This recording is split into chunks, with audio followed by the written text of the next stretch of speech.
আসসালামু আলাইকুম। আপনারা দেখছেন রেশমার রান্নাঘর। আশা করছি যে যেখানে আছেন আল্লাহর রহমতে সবাই ভালো আছেন।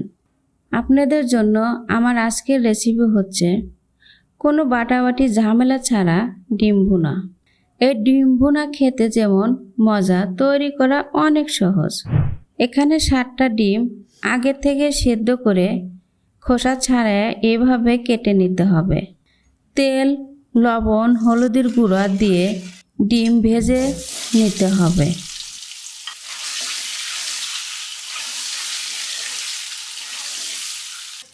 ডিম ভাজা হওয়ার পর অন্য পাত্রে তুলে নিতে হবে। এই তেলের মধ্যে আরও তেল দিয়ে পেঁয়াজ ভেজে নিতে হবে। আমি পেঁয়াজগুলো কিউব করে কেটে নিয়েছি।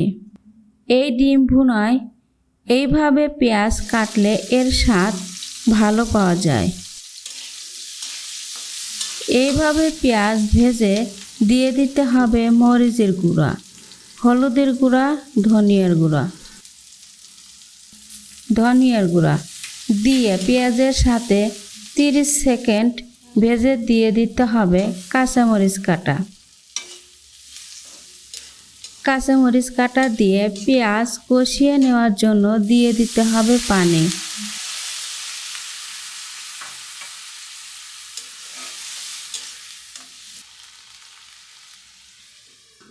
পানি দিয়ে ভালো করে কষানোর পর যখন পেঁয়াজ থেকে তেল ছাড়বে সে পর্যায়ে ভেজে রাখা ডিম দিয়ে দিতে হবে। আবারও পেঁয়াজের সাথে ভালো করে মিশিয়ে দিয়ে দিতে হবে পানি। এই ডিম ভুনায় পানির পরিমাণ কম দিতে হবে। এ পর্যায়ে লবণ লাগবে কিনা চেখে নিতে হবে। তরকারি হবার 4 থেকে 5 মিনিট আগে দিয়ে দিতে হবে জিরার গুঁড়া দিয়ে ভালো করে মিশিয়ে নিতে হবে। তরকারি থেকে এইভাবে যখন তেল ছাড়বে তখন বুঝতে হবে আমার ডিম ভুনা একদম সঠিক হয়েছে। আপনারা চাইলে ঝোল রাখতে পারেন, কিন্তু ঝোলের চাইতে এইভাবে রান্না করলে তরকারির স্বাদ অনেক গুণে বেড়ে যায়।